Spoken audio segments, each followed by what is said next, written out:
Jesus Story Bible, chapter 21. Get ready. God's people return from being slaves. From Nehemiah 8:10, Malachi 1 and 3, and Ezra 7. Have you ever been to a party that lasted a whole week? How about a sermon that went on all day?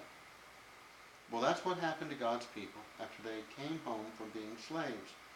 They had forgotten how God wanted them to live, or who they were supposed to be. So Ezra and Nehemiah read them the rules God had given Moses. But something odd happened. The more the sermon went on, the sadder they all got. Why? Was the sermon that boring? No, not really. It was strange, you see. As Ezra read the book of rules, it worked like a mirror.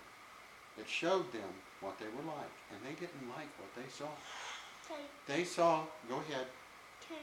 Once you're done reading that, can you read these? Yeah, I will. Actually, since we're talking about rules, all this says, it says, rules, more rules, even more rules, yet more bonus rules, more and more rules, rules and rules and rules, bonus supplementary rules, more supplementary rules, rules and rules, additional rules, ancillary rules, plus some other rules, rules and further rules, a couple of added rules, extra more rules, plus further other rules, rules and more, even more extra rules, supplementary rules, further rules, plus additional extra rules, even more and more rules, extra additional rules, further and further rules. They had a lot of rules back then, honey, that they had to follow. A few more rules, extra supplementary rules, and rules, some yet more extra bonus ancillary supplementary rules. They saw that they had not been living the way they should, that they were cruel and selfish. We've blown it, they cried. Now God will punish us.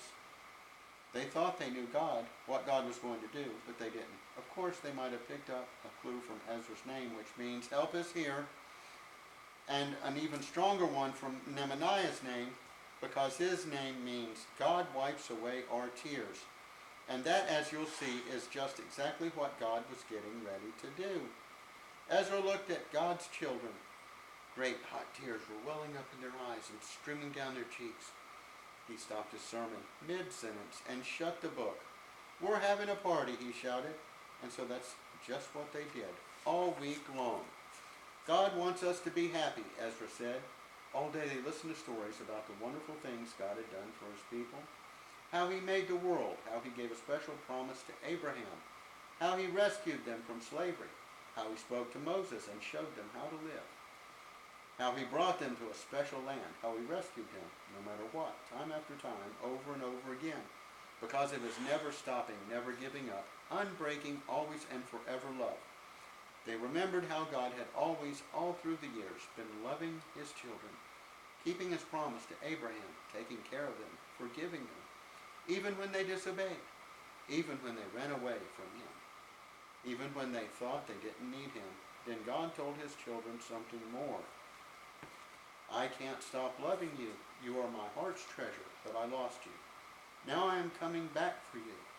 I am like the sun that gently shines on you, chasing away darkness and fear and death. You'll be so happy. You'll be like little calves running free in an open field. Or bunnies. I'm going to send my messenger, the promised one, the one you have been waiting for, the rescuer. He is coming, so get ready. Look, this is a dog. Yeah. It had taken centuries for God's people to be ready. But now the time had almost come for the best part of God's plan. God himself was going to come, not to punish his people, but to rescue them. God was getting ready to wipe away every tear from every eye. And the true party was just about to begin. This is a long one. No, skip the page. And we will get to that one a little bit later in the manger.